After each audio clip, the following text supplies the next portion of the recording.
Are you ready? Okay. Hi, I'm Martha Gilchrist. I'm going to be a junior at Middlebury. I'm from Cleveland, Ohio, and this summer I'm working at Fox Hollow Farm. So my Independent Fifth Day, I chose to look at the theme of sustainability, and also it kind of incorporates food safety. So I talked to John Cullen at Lockup Lead, and his company works to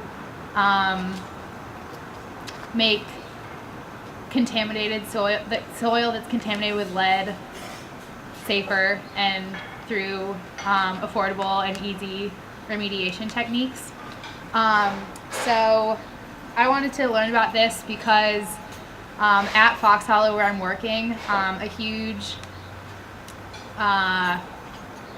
part of the development of the farm was to make the soil richer and safer through the reintroduction of microorganisms, etc., to make growing their food easier and make it better. So I thought this would be an interesting thing to kind of parallel that and learn about it in a different context. So a lot of the problems that lead contamination causes, one, the soil is just full of lead, which is obvious, but and a lot of contamination a lot of exposure to lead comes from people just touching soil and kind of bringing it in, and then maybe ingesting it in other ways. But just physical touching it is probably the most common way to be exposed to lead, and also maybe the most dangerous because it goes unnoticed. And the exposure to lead, especially in young people, has huge social and economic costs, because as Lockup Lead's research across the country has shown, it causes dysfunctional brain development in young kids, and so that would cause like attention disorders, learning disorders, and it also has been proven to show increased levels of violence in people when they grow up. So that obviously has social costs, but also maybe economic costs of not being able to be as a productive worker. But also more connecting to food specifically. If you're growing a garden and it's contaminated soil,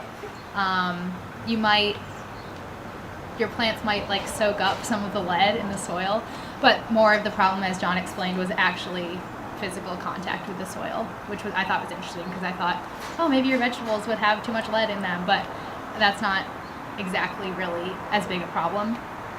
And I asked John what was considered a safe level of lead in soil, because how else would you know that your soil is safe? And he said that that's a real point of contention right now, because regulatory limits that are set are confused with safe limits, because he said really you would approach zero as their safe limit, but there has to be some sort of regulatory limit that they set. So there's kind of confusion and contention around that. And for his company, the solution would just be exposure, or making lead contamination in soil a relevant problem for a lot of people, or for more people than it is right now, and just making them realize that there are easy ways to fix this. His method is a lot of ways to fix lead contamination in soil is excavation and like moving lead to other places and just getting rid of it, or moving it and treating it and bringing it back. But his company has developed a like spray that converts contaminated soil on a molecular level, so that it's no longer absorbable in your body, and so it's really easy for people to use, and it's cheap, and it's quick. So he's trying to make the problem relevant for people and make them realize that it is a problem and that it can be fixed. And so I thought this was a relevant thing to apply, because if you have someone who's maybe I asked him, well, how do you, if you have someone that's starting a community garden downtown in Louisville, how do you make them want to care about lead poisoning in their soil if their goal is to produce vegetables for their neighborhood? And he said, you have to make them realize that it's a problem and give them an easy solution. So that's what his company tries to do. And I thought that was maybe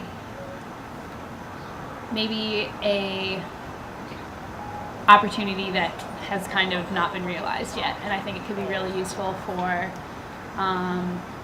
new local food projects around the city. Are there any questions?